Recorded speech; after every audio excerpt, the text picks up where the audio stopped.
여러분들 만나게 돼서 굉장히 반갑습니다. 저는 이제 EBS에서 물리 영역을 이렇게 담당해서 강의를 하고 있는 고재근 선생님입니다.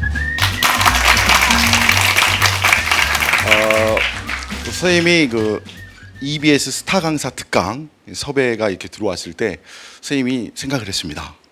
고재근 선생님이 스타 강사인가?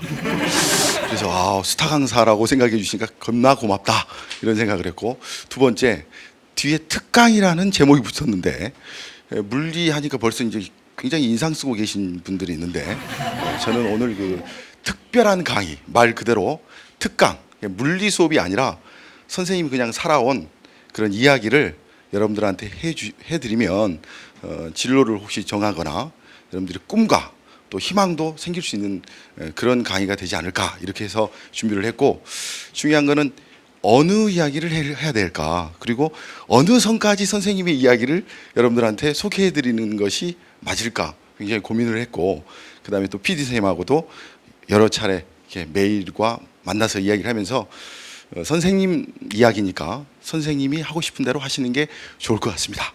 그래서 선생님이 이렇게 제목을 정했어요. 벌써 법칙 나오니까 벌써 머리가 아픈 친구들이 있는데, 꿈의 법칙, 성공의 법칙. 그래서 천천히 선생님이 살아왔던 이야기들을 여러분들한테 하고 싶습니다. 그래서 만약에 단 한 명의 학생이라도 또 단 한 명의 부모님이라도 이 강의를 듣고 어떤 삶에 희망이 생겼다, 그리고 꿈이 생겼다, 그러면 선생님 자신을 낮추고 선생님이 가지고 있는 부분들 다 보여드리는 것이 부끄럽지 않고 괜찮을 것 같다라는 생각으로 선생님이 강의를 준비했습니다.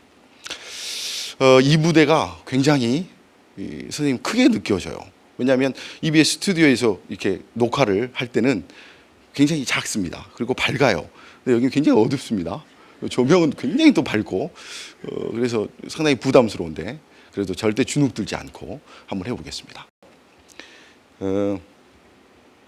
시골 촌놈이 TV에 출연을 했다. 그냥 EBS TV에 출연한 이야기를 하려고 그러는 게 아니에요. 그래서 벌써 오늘 여기 학부모님들도 몇 분 앉아 계시는데 선생님이 좀 누구를 닮은 것 같다, 이런 생각을 하셨을 부모님도 계실 것 같아요.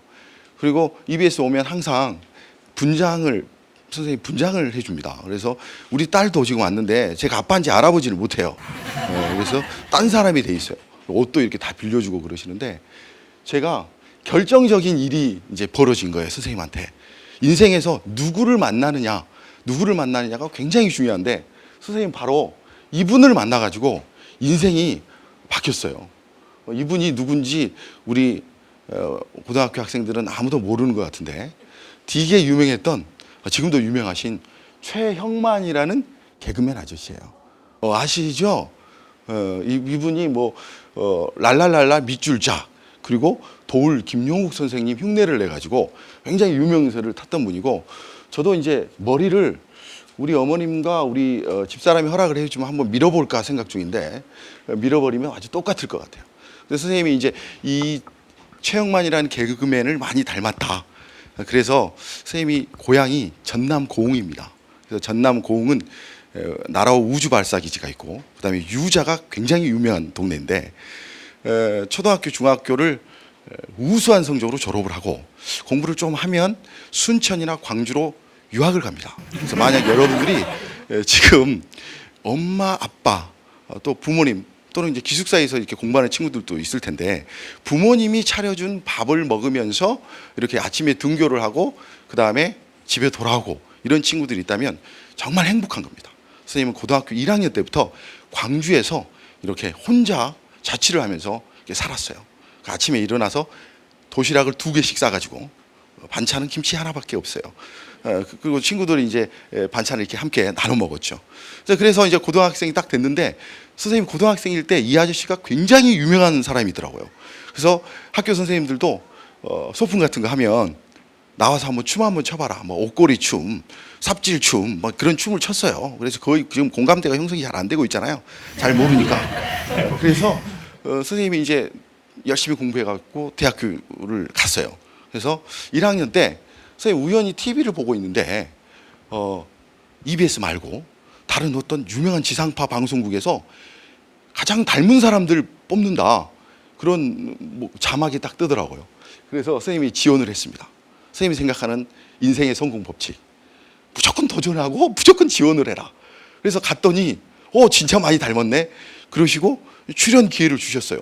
그래서 이제 말 그대로 촌놈이 TV에 딱 나오니까 이제 허파의 바람도 확 들어가면서 내가 닮은 사람인데 내가 만약 진짜 스타인 것 같은 그런 착각도 한 거죠.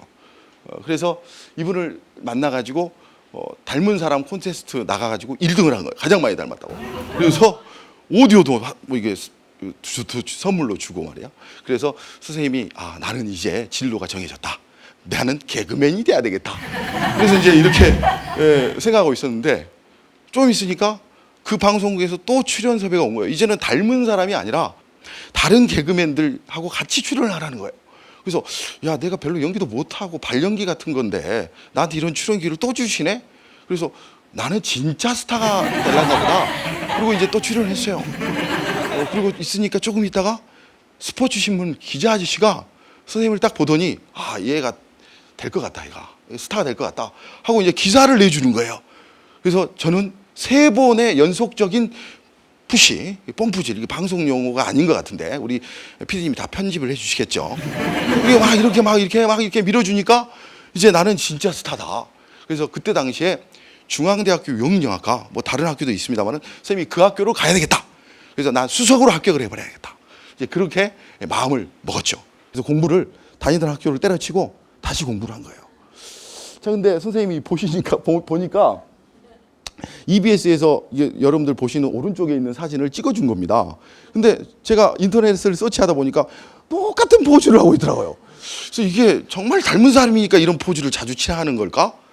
내가 최영만 아저씨 저 포즈를 보면서 내가 취한 게 절대 아닌데 우연의 일치 같아요. 그래서 아무튼 이 아저씨로 인해서 선생님이 다시 공부를 열심히 해야 되겠다. 그래서 선생님이 공부를 열심히 했어요. 그래서 선생님이 EBS 수능 강사잖아요. 여러분들 어머님들께서는 그리고 우리 담당 PD님도 선생님하고 나이가 똑같으시던데 학력고사를 본 마지막 세대, 듣도 보지도 못했던 그 학력고사. 그래서 선생님도 학력고사는 겁나게 시험 어렵습니다. 340점 만점이 있을 거예요. 그리고 아마 20점이 또 체력장도 있어. 달리기를 잘해야지 20점을 받는 거야. 팔굽혀펴기도 하고. 근데 지금은 그런 게 없죠. 그래서 선생님이 학력고사 세대의 마지막 세대, 그리고 학교를 때려쳤으니까 이제 수능을 치르는 거예요. 수능이 여러분들도 그랬으면 좋겠는데 2번 있었어요. 그때 1차하고 2차. 그때는 200점 만점. 그래서 잘 나온 점수를 갖다 집어넣으면 합격하는 거죠. 그래서 선생님이 생각했어요. 이왕에 선생님이 개그맨이 되기로 한 거 연기 공부를 제대로 다시 해가지고 닮은 사람이 아니라 고재근 닮은 사람 최영만 이렇게 되게 해야 되겠다 하고 열심히 공부를 했어요. 아주 열심히. 그래서 1차 시험은 선생님이 못 치렀습니다. 왜냐하면 TV 출연하고 있었어요. 그래서 2차 시험을 제가 응시를 했어요. 그래서 11월 16일. 선생님 기억에 아직도 여러분들 몇 년생이세요? 안 태어난 거죠, 그러면? 네, 그러니까 이게 아주 옛날 이야기하고 있는 거죠. 11월 16일 날 선생님이 시험을 치렀습니다. 근데 우리 집에는 어떤 일이 있었냐면 우리 어머님도 오늘 와 계시는데 선생님 2살 터울의 동생이 있어요. 지금 중학교에서 영어를 가르치는 선생님이신데 이제 선생님이 되셨는데 동생이 고등학교 때 아픈 거야, 머리가. 근데 이유 없이 아파. 그래서 우리 어머니께서 동생을 데리고 병원이란 병원은 쇼핑하듯이 다 돌아다녔어요. 이 병원 가서 고쳐보세요. 저 병원 가서 고쳐보려고 계속 돌아다니고 있었어요. 그래서 그 전남 공은 아까 뭐가 유명하다 그랬죠? 유자. 그래요. 이 시기가 유자를 따야 될 시기예요. 유자를. 근데 어머님이 시골에 안 계시니까 아버님은 선생님이 5살 때 일찍 돌아가셨고 그래서 어머님이 사남 사녀예요. 우리 가족 이야기를 잠깐 하자면 전부 공부를 시켜요. 공부를 시골에서 할 것은 공부밖에 없다. 그래서 공부를 다 시켰고 전부 다 뭐 교수님, 뭐 국립과학수연구소 소장님 다 유명하신 사람들이 됐어요. 그 다음에 동생이 이제 아파 있으니까 아픈 딸을 데리고 엄마가 이제 막 돌아다니시고 이제 셋째 형님께서 행정고시를 또 보겠다는 거야. 왜냐면 형님들이 잘 나가니까 자기도 지금 공부를 다시 해야 되겠다는 거야. 그래서 형님은 계룡산에서 고시 공부를 하고 있고 저는 연예인이 되겠다고 공부를 하고 있고 시골에는 어머님이 안 계시고 유자는 누루 있고 그래서 형이 전화를 했어요. 재근아, 네가 수능 공부 열심히 한 거 아는데 수능이 끝났지만 내려와서 유자 형이랑 같이 따자. 그래서 알았습니다. 순종을 잘하니까. 그래서 유자를 따러 이제 내려갔습니다. 17일 날. 유자를 열심히 땄어요. 그리고 18일까지 열심히 유자를 땄죠. 그리고 난 다음에 바로 이날 11월 18일 날. 그래서 한 정십대쯤 형이 이제 경운기를 타고 천천히 내려오고, 그 다음에 선생님은 오토바이를 타고. 오토바이 타면 안 됩니다. 아시겠죠? 두 번째 인생의 법칙. 성공하려면 오토바이를 타지 말아라. 그래서 오토바이를 타고 선생님이 가는데 헬멧도 안 쓰고 말이죠. 이렇게 막 간 거야. 근다고 해서 뭐 선생님 머리에다 노랗게 물들이고 막 폭주족처럼 탄 게 아니라 시골에서 그냥 운송수단이잖아요. 그래서 오토바이를 타고 이렇게 가는데 선생님이 이제 사고가 난 거야. 오토바이를 타고 가다가, 요즘은 이제 세상이 좋아가지고 서치를 하면 다 나와. 우리 집 앞에 있는 도로고, 저게 바로 전봇대. 전봇대는 부딪히면 안 되는 곳이잖아요. 그리고 이제 중요한 것은 여기가 직선 코스가 아니고 약간, 선생님 물리 선생님이잖아요. 이 물리 툴을 여러분들이 하셔야 되는데 약간 이게 커브가 져 있어요. 이렇게. 그래서 선생님이 사실은 우리 어머님한테도 아직 말하지 않는 일을 지금 오늘 폭탄사는 같은 거, 아니면 양심 고백 같은 거, 그런 걸 이제 해보려고 그러는 건데, 반드시 가버렸어요, 제가. 이게 커브 길인데, 이게 반드시 간 거예요, 여기를. 왜 반드시 갔을까? 그래서 선생님이 생각을 했어요. 선생님, 아침밥도 안 먹고, 뭐 차려줄 사람도 없고, 뭐 20살의 청춘이 막 꿈도 많을 거고, 내가 유자를 따서 이거 뭐하나, 이런 생각도 들었을 거고, 막 여러 가지 생각을 했던 것 같아요.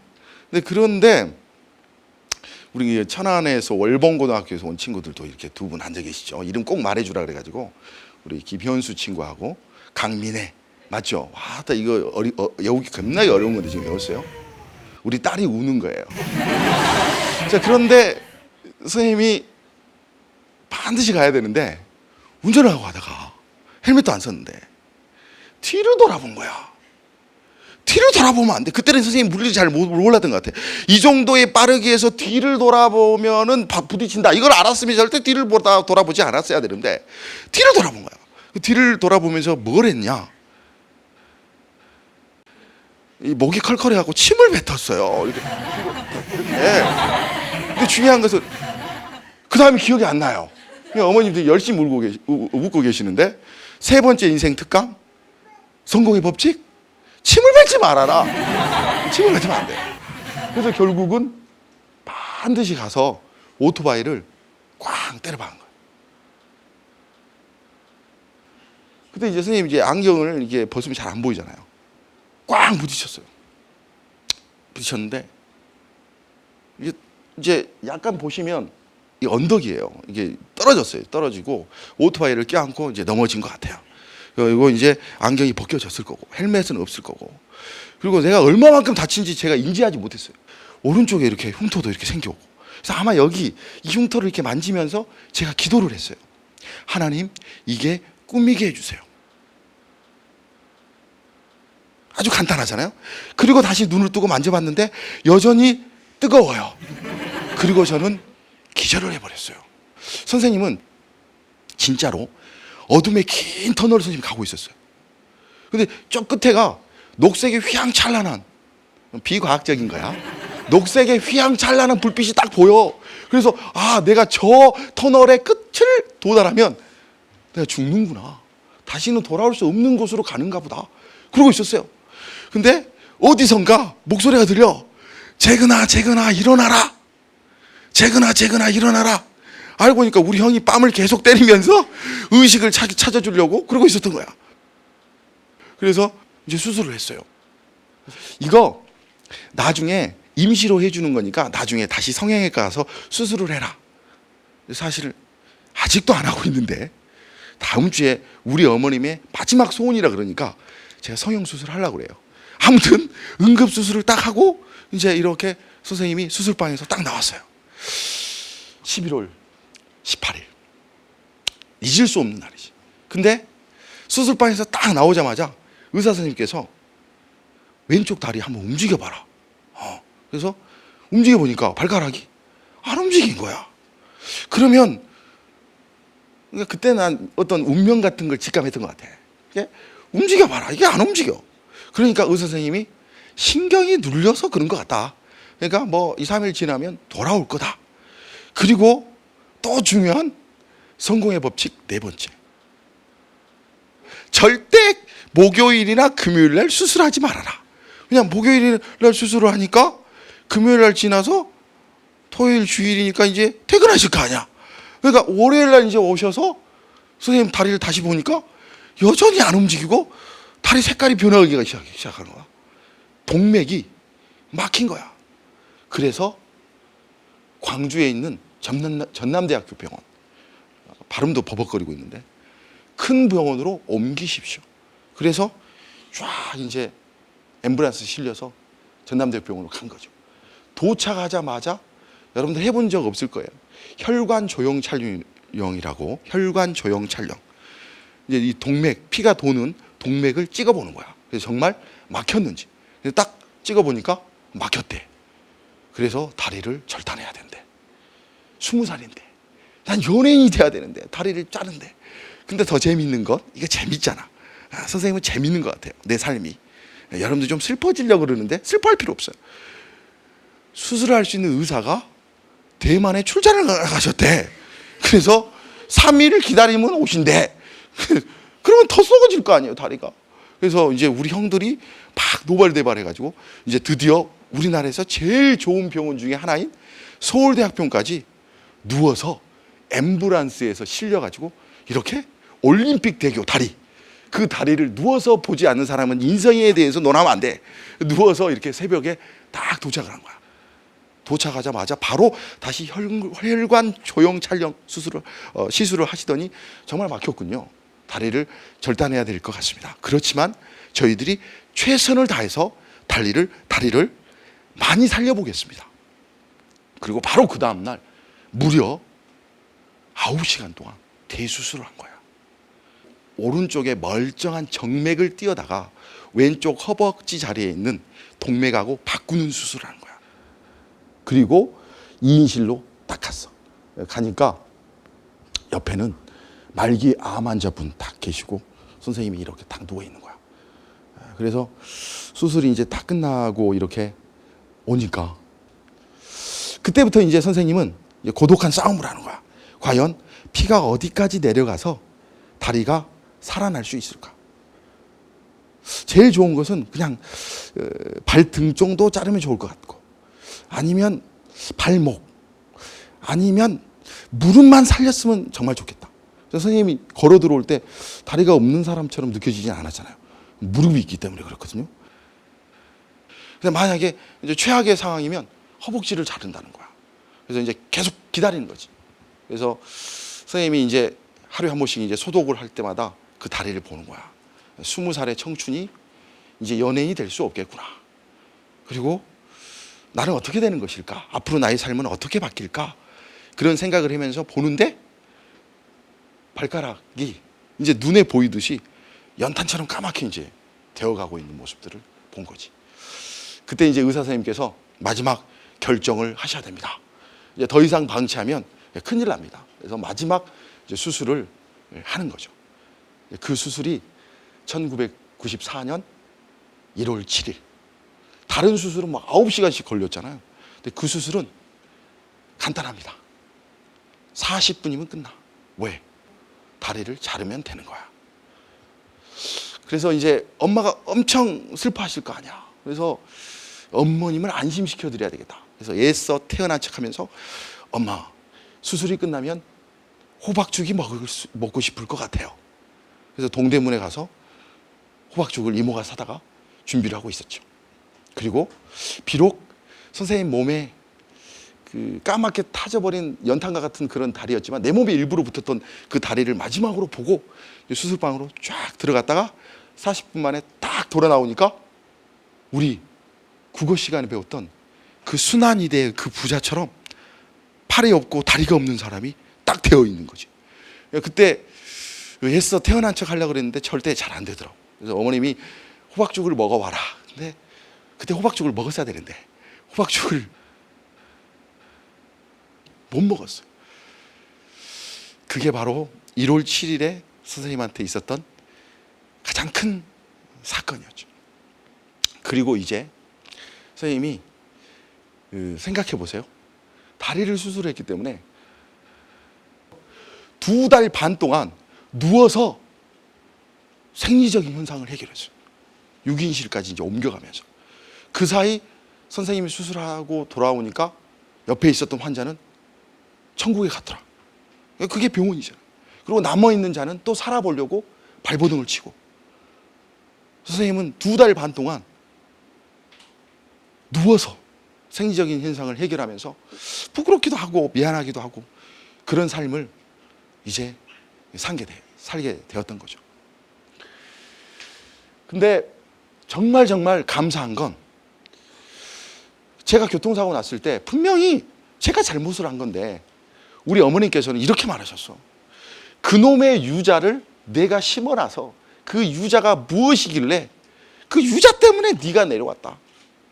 계룡상에서 공부하시던 형님은 이렇게 말하더라고. 네가 논단 거 그냥 수능 끝났으니까 놀게 냅둘 걸 내가 왜 너를 불러내려서 혼자 따도 되는데. 동생은 그래요.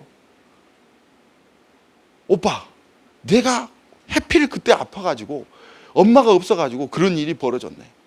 그래서 사실은 우리 부모님은 형님, 동생한테 저는 이렇게 말하는 거죠. 나 때문이라는 거지. 내가 잘못한 거다. 내가 운전을 잘못해서 그런 것이지 어느 누구의 잘못도 아니다라는 거예요. 그리고 정말 감사한 건 죽지 않고 살아있다는 거죠. 내가 죽지 않고 살았기 때문에 EBS 선생님도 된 거고, 내가 죽지 않고 살아서 결혼도 하고 딸도 태어난 거고, 또 너무 감사한 건 오른쪽 다리가 아니라 왼쪽 다리인 게 너무나 다행스러운 거야.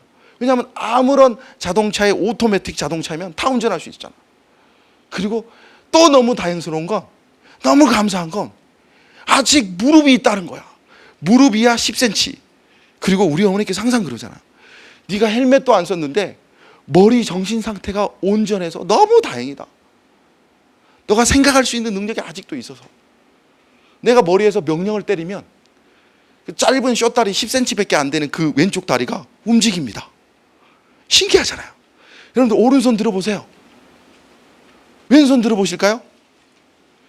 여러분의 생각대로 여러분들의 몸이 움직이잖아요. 얼마나 감사한 거예요.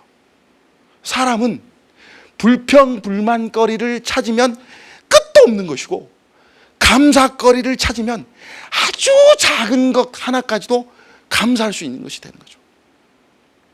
그리고 이제 아마 2월 4일 정도에 이제 드디어 이제 퇴원을 하게 된 거죠.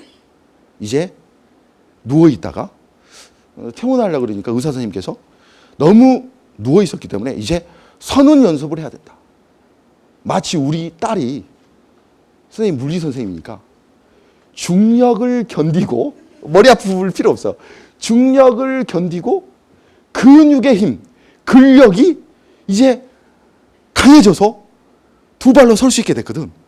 마치 그것처럼 선생님이 2달 반 동안 누워만 있다가 이제 걸어야 되잖아. 목발을 짚고 걸어야 될 거 아니야. 이제 걸어야 되니까 너무 어지러운 거야. 막. 그래서 운동을 시키는데 서 있는 운동만 시키더라고. 침대를 그냥 90도로 만들어서 서 있는 운동. 그래서 선생님이 서는 거 운동을 했어요. 그 다음에는 목발을 주시더라고. 목발을 짚고 걷는 훈련을 한 거지. 그래서 이제 재근이는 퇴원해도 되겠습니다.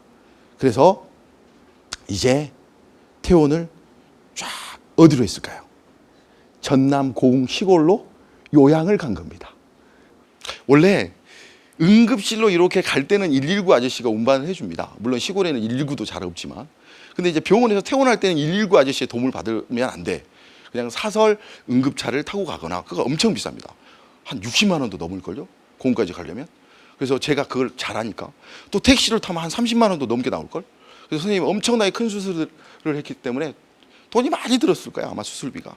그리고 이제 결국 이제 이런 세상을 살아야 되잖아. 그래서 엄마한테 그랬어요.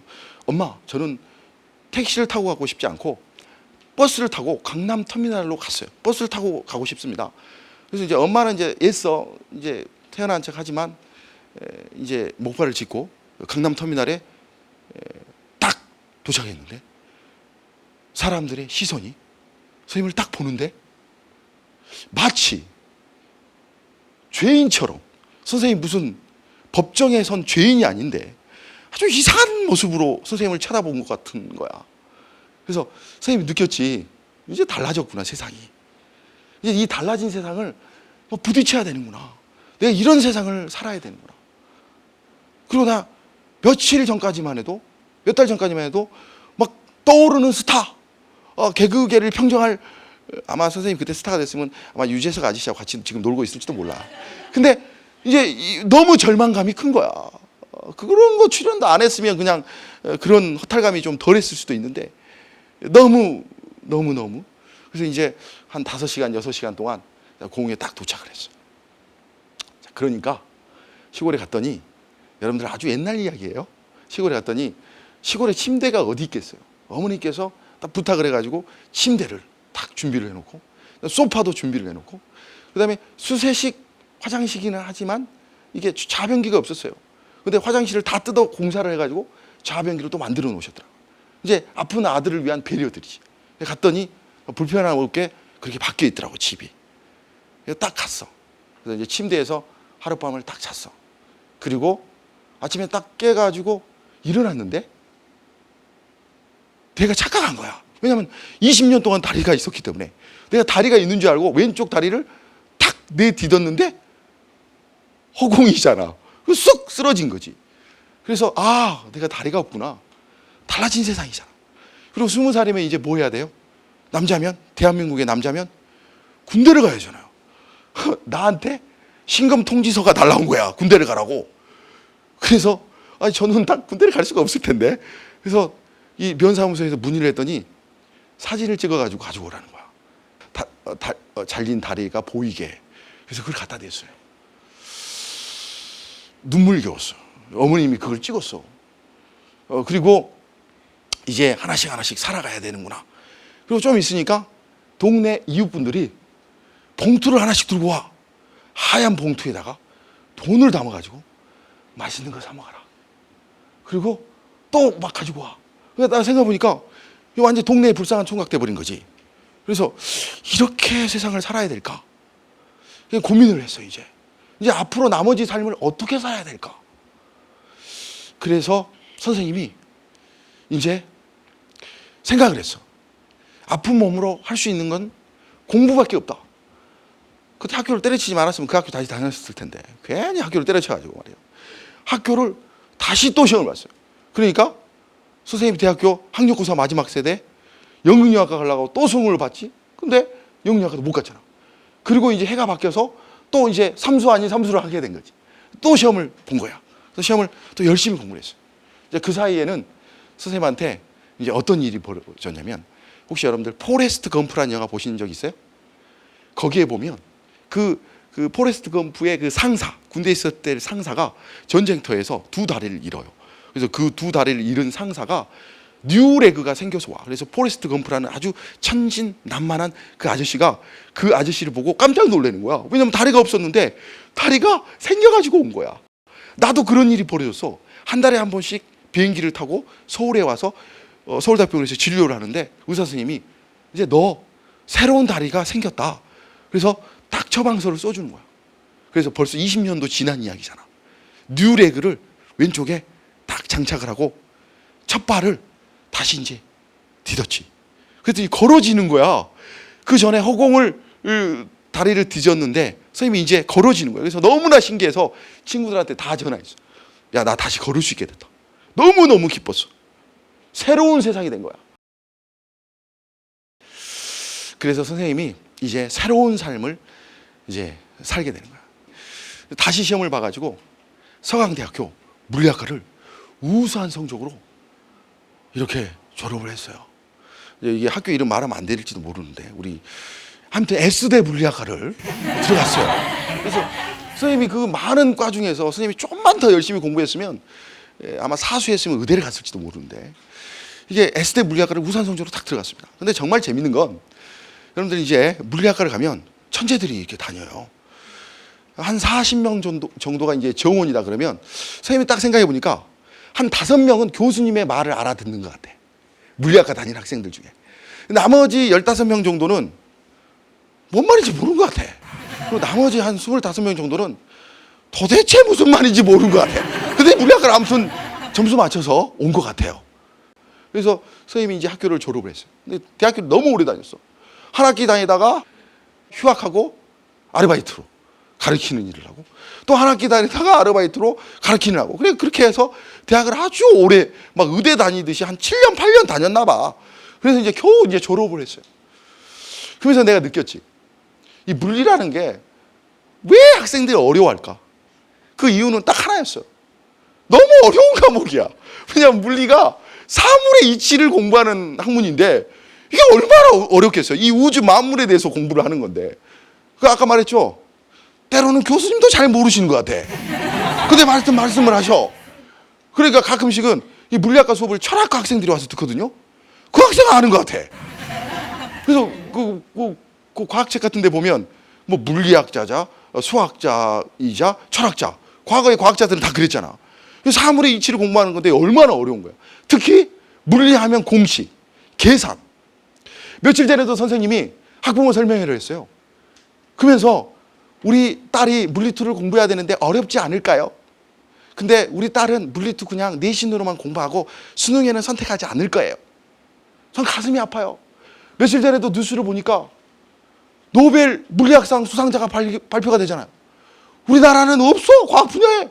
이공계 분야에서 노벨상이 안 나와. 선생님 생각했지. 물리2도 공부를 안 하는데 노벨 물리학상이 나올 리가 없다.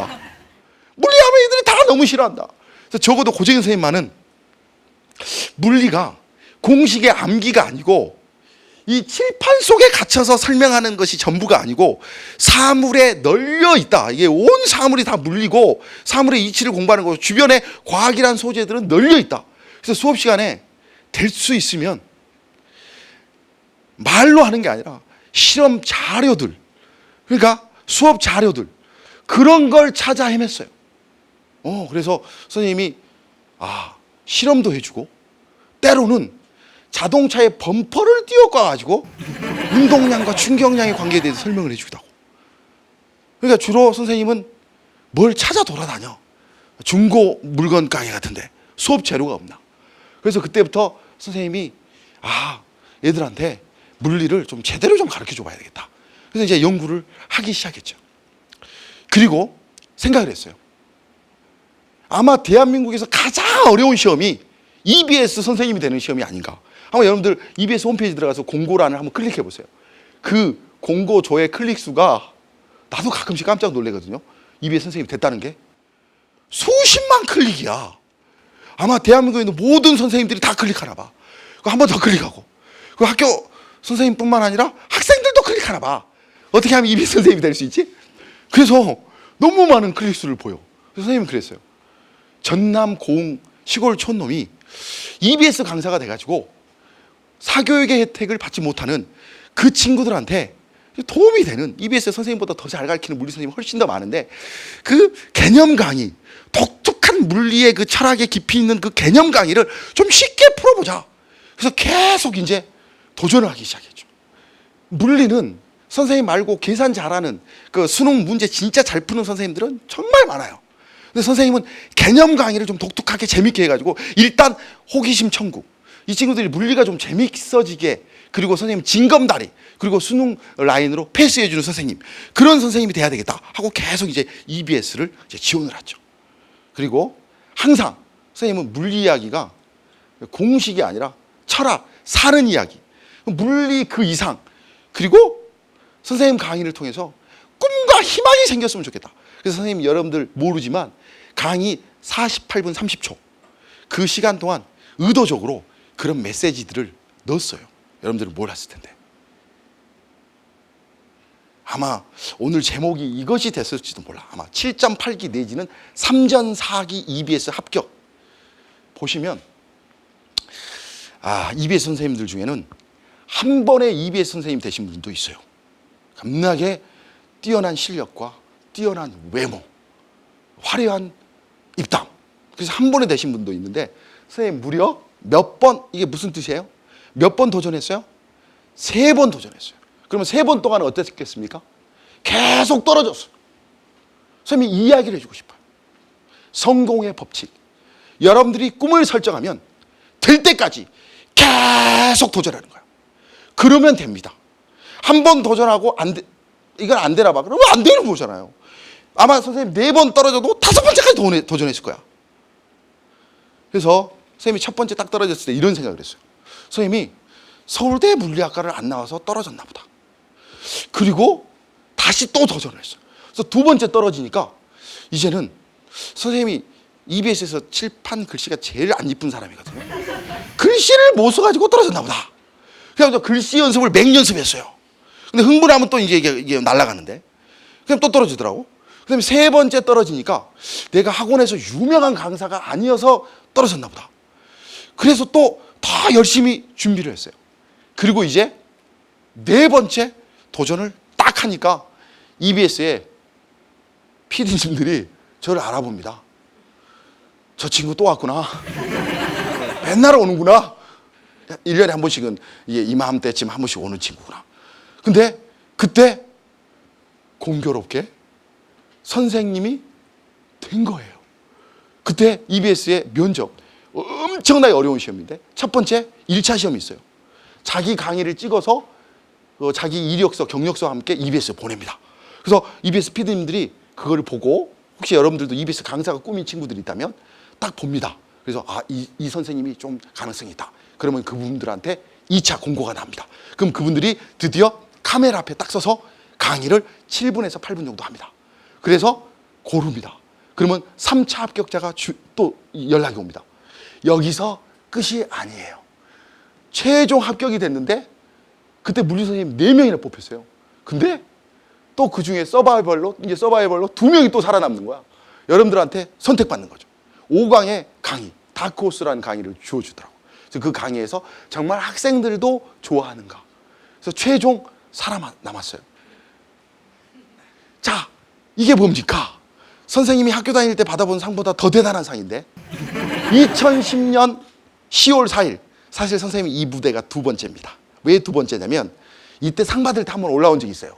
근데 그때 마이크를 안 주셔가지고 제가 강의할 수 있는 기회는 없었고 그냥 인사만 하고 들어갔습니다. 선생님이 2010년에 EBS에 3번 떨어지고 4번째 만에 합격을 했는데 들어오자마자 1등이 됐어요. 1등. 별로 안 놀라는 것 같아요. 여러분들이 또 이제 물리 선택하는 친구들이 잘 없어가지고 이 상의 위력을 잘 모르실 것 같아가지고 들어오자마자 1등한 사람은 저밖에 없었던 것 같아요. 그리고 박수 안 쳐도 됩니다. 언어의 나비 효과의 윤혜정 선생님. 그다음 그러잖아. 그다음 수리의 무한주석교의 심주석 선생님. 그다음에 사탐의 큰별 최태성 선생님. 과탐의 삼전사기 고재근 선생님. 이렇게 선생님이 된 거야. 그래서 선생님이 항상 TV로 보던 선생님들과 같이 딱 이렇게 줄을 서서 상을 받는데 눈물이 났어. 선생님 진짜 촌놈이 출세했구나. 이게 정말 학생들이 선생님의 진정성을 알아줬구나. 그래서 열심히 강의를 했죠. 그리고 선생님이 사실 오늘은 여러분들한테 짠하고 다리를 보여주려고 그랬는데 이게 너무 여러분들이 막 충격받고 울어불고 막 그럴 것 같아서 분위기를 이걸로 대체하려고.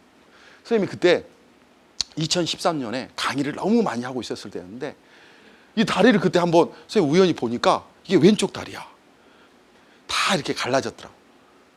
그래서 뭐 박지성 아저씨의 왼발처럼 고재근 선생님의 왼발 보니까 맨날 연고 바르고 본드로 붙여가지고 다리를 붙인다니까 이상하다. 붙여가지고 이렇게 계속 출연했어요. 제가 가끔씩 외국에 나갈 때 또는 뭐 제주도 갈 때도 그렇게 공항 검색을 하잖아요. 그러면 선생님이 통과하면 선생님 다리가 티타늄으로 돼 있거든요. 딱 지나가면 로봇 다리잖아. 삐웁니다. 멀쩡하게 생겼는데 삐우니까 막 경찰 아저씨도 옵니다. 이게 뭐 이상한 거 갖고 있는 게 아닌가. 그리고 다리를 막 이렇게 수색을 해요. 몸을. 그럼 제가 이제 한국말일 때는 제주도 갈 때는 네, 의족입니다. 딱 그러면 이제 통과잖아. 근데 외국에 제가 1년에 한 차례씩 뭐 작년부터 태국에 봉사활동으로 가는데 그 외국이잖아. 태국이잖아. 나 모르잖아요. EBS 강사인지도 모르고 의족이 뭔 말인지도 모르고. 그래서 이제 딱 이렇게 가는데 선생님 영어를 잘 못하잖아. 그래서 영어로 이걸 표현해야 돼 이거. 그래서 혹시 의족이라는 영어 단어를 만들 수 있겠는 사람? 인공적인 단어. 오케이, 굿. 굿. 일단 선물 하나 드리겠습니다. Artificial leg. 딱 이렇게 네이버 네이버 말하면 검색을 해가지고, 선생님, 피디님 자르셔야 됩니다. 검색을 제가 해가지고 Artificial leg. 딱 이랬죠. 그랬더니 그 사람도 알아먹더라고, 통과. 근데 사실 Artificial leg보다 선생님이 대학교 다닐 때 만든 단어가 있어요. Man-made leg. 어머님이 물려주신 다리가 아니라 인간이 만든 다리. 멋진 말인 것 같아요, 그게. Man-made leg. 그래서 선생님은 내 몸의 일부는 먼저 천국에 가 있지만 선생님이 죽으면 이제 천국에서 그 다리랑 만날 거다. 이제 그런 기대감을 갖고 있는 거죠.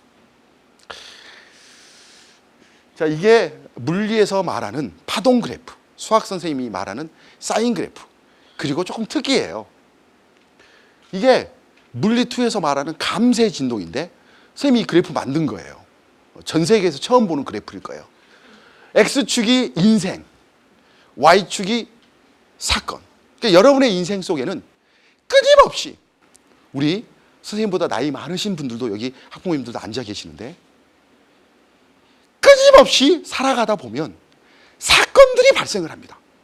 근데 그런 사건들이 때로는 좋은 일, 즐거운 일, 행복한 일일 수도 있고, 또 때로는 슬픈 일, 가슴 아픈 일, 절망스러운 일일 수도 있어요. 중요한 건 영원히 사인 그래프의 최고점에 있지도 않고 영원히 바닥에 있지도 않아요. 선생님, 저는 바닥에 있는 생활이 너무 긴 것 같은데요. 그러면 더 크게 되려고 바닥에 오래 있는 거예요. 선생님이 아주 짧은 삶을 살아봤는데 가장 높은 곳에 있었을 때, 여러분들이 학교 막 시험만 봤다 그러면 1등 하는 친구들 있잖아요. 우리 집에 뭐 외제차가 5대가 있고 막 하발나게 부자고 막 100평 아파트에 살고 있다.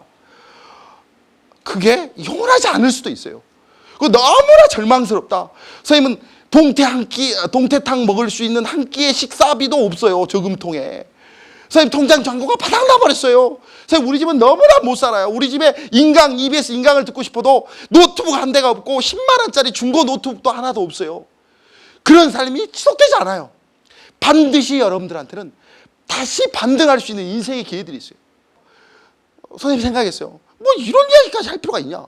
그냥 3전 4기 EBS에 3번 도전해갖고 4번째 만에 합격했다. 여러분들도 열심히 노력하면 성공할 수 있다. 그 강의 하나면 충분할지도 모르는데 왜 이런 이야기까지 할까? EBS 스타 강사 특강 그냥 그걸로 끝이면 끝인데, 선생님이 생각했습니다. 만약 단 한 명의 학생이 선생님의 이야기를 듣고 희망이 생겼다, 꿈이 생겼다, 그러면 내 자신이 괜찮다. 2사람이 더 희망을 얻었다. 더 괜찮다. 한 번 더 해주라 그러면 한 번 더 해줄 수도 있다, 특강. 그런 생각을 가졌죠.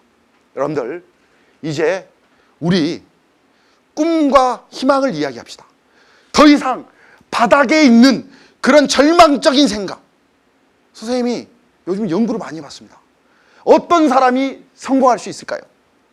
선생님 생각에는 인내와 끈기, 투지. 그걸 요즘 전문 용어로 기계라 그러더라고요. 기계. 성공한 사람들은 끊임없이 투지를 갖고 계속 도전하는 거야. 그리고 그 꿈이 자기 자신을 위한 꿈이 아니라 여러 사람을 이롭게 하는 꿈이라면 그 꿈은 더 빨리 이루어질 겁니다. 그리고 선생님의 특강을 듣고 여러분 한 사람이 시간이 많이 지난 다음에 또 이런 자리에 서서 이런 이야기를 할 수도 있었잖아. 선생님, 저 굉장히 멀리서 그날 특강을 들어가지고 저 인생에 꿈이 생겼고 그 꿈을 향해서 열심히 도전하면 된다는 희망이 생겼습니다. 그러면 선생님이 꿈꾸는 것이 또 이루어지는 거고. 그래서 여러분들이, 제가 마지막으로 드리고 싶은 말씀은 EBS 하나면 충분합니다. 대한민국에 가장 잘 가르치는 학교 선생님, 학원 선생님들 다 EBS에 있습니다. 수능 만점자가 대치동에서만 나옵니까? 절대 그렇지 않습니다. 시골에도 다 있어요. 어떻게 공부했니? EBS 강의 하나 갖고 열심히 공부했습니다. 여러분들도 꿈을 설정하고 EBS의 도움을 충분히 받아가지고 여러분의 인생에 스타 강사가 되시기를 마지막으로 기원 드리겠습니다. 여러분들 대단히 감사합니다. EBS 물리 고재근 선생님입니다. Jeanne, enfin je vais vous dire combien je soupire. Vous êtes si loin d'ici. Les siècles nous séparent et mon cœur s'égare. Un amour subtil l'a pris et je chante ma peine.